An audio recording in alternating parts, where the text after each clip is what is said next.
Hi, it's Brad. Welcome back to my channel, Craft Stick Crafts. I'm the inventor of craft stick bending and make tools in schools.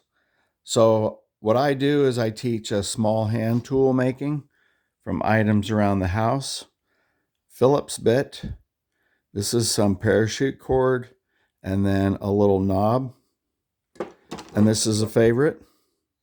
This is iron-on edge banding that's layered up, clamped, and baked. And when the iron-on edge banding glue gets hot, it fuses to itself.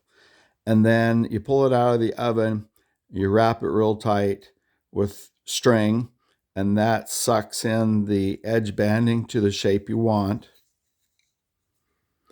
And then when you're done, when it's dry and cool, you have that melted shape of wood. So these are show and tells for a different day, but by just soaking wood, craft sticks, you can accomplish all sorts of different shapes. So this paint stir stick was soaked in water for 4 or 5 days. I forced it into submission around this shape, and I use what I call a banding strap. It helps protect the fibers from snap, cracking, and popping. So the little teeny bit that's going on there, I'm not worried about that at all.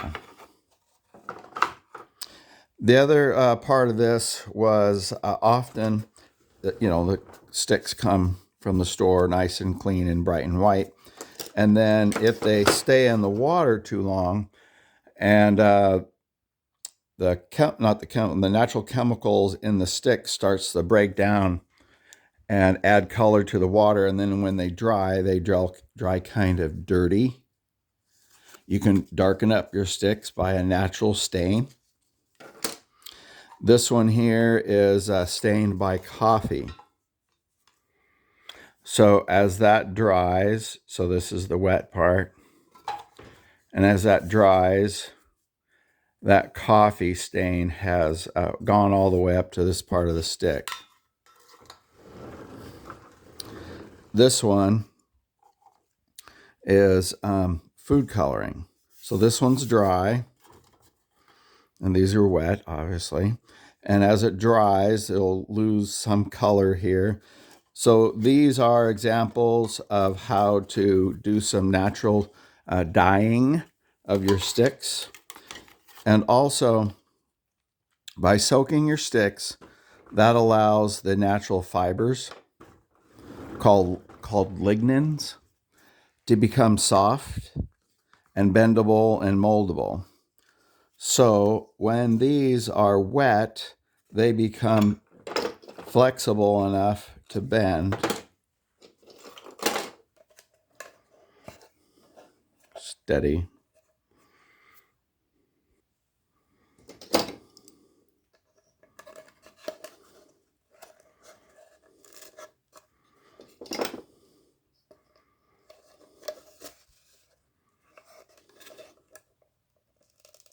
Do you hear the little bit of ripping of wood fibers?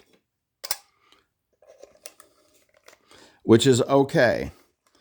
You don't care about just a little bit of ripping sound or feel to the fibers, but if you bend it and it just pops under the weight and force of your arm, then if it pops, you should start over.